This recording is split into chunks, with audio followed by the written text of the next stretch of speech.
without a college degree, you cannot compete. You're not going to be able to compete. And you probably know by now, it's a buyer's market for employers. They've got a lot of bright kids to choose from. Scott Gerber is the founder of the Young Entrepreneur Council and author of Never Get a Real Job. Now, you say the liberal arts colleges in particular are failing students.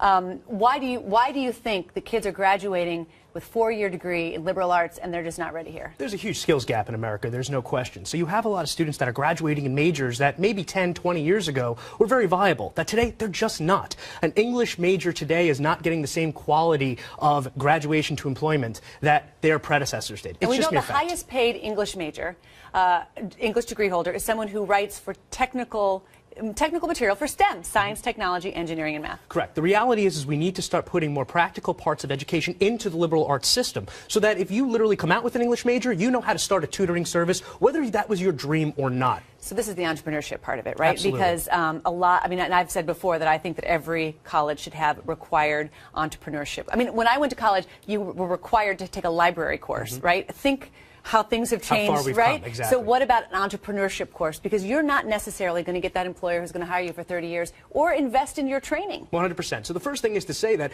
you know, in YAC's national survey with Buzz Marketing Group, we found that over 50% of young people never ever received any entrepreneurship education courses, period. Yet over 90% said this is something that we found to be viable. So there was no access. And that was a huge problem. So here's something that we do in this country. We give people as much student aid as they can possibly hold for whatever major they're going to have, right? In Florida, the Governor Rick Scott is actually proposing like freezing tuition for some of the in-demand majors, science, technology, engineering, math, and then letting tuition rise, public school education rise for all of the other ones. Should we, the government, be doing more to steer people in places that the American economy needs? I certainly think that there is some element to that we should take on, right? So, for example, if we know that there's a better ROI in certain fields than others. Return on investment? Exactly. then we absolutely should say, okay, well, for the economy and for the good of the culture in general, we should start to educate people about the advantages of having these incentives to go towards STEM, towards chemical engineering, towards entrepreneurship, versus some of the majors like journalism and others that frankly just aren't as viable. What was your major? I was a film student. That's really? The irony. I am not a business guy, and here I am as an entrepreneur. And I'm French in journalism, and here I am singing the praises of STEM. But I do think you have to be able to communicate, and you have to know about history, and you have to know the liberal. I mean, the liberal arts and the sciences